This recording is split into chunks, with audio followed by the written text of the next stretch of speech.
Hi guys, welcome back to Spot Area channel. So in this video, I'll show you how to change keyboard on iPhone. But before you continue this video, I hope you like, comment, and subscribe to support the channel, and don't forget to hit the notifications bell. So without any further ado, let's get started. First step, you have to open your settings and then scroll it down, tap general, scroll it down a bit more and tap keyboard, and then tap a keyboard section for a second time.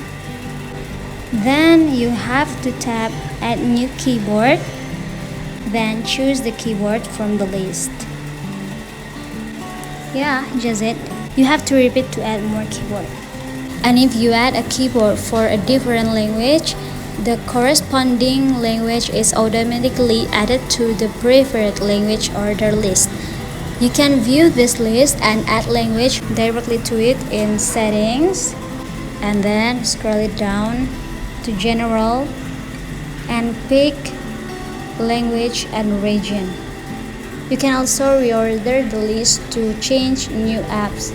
So guys, just it. Thanks for watching this video. I'll see you soon on the next one, and good luck.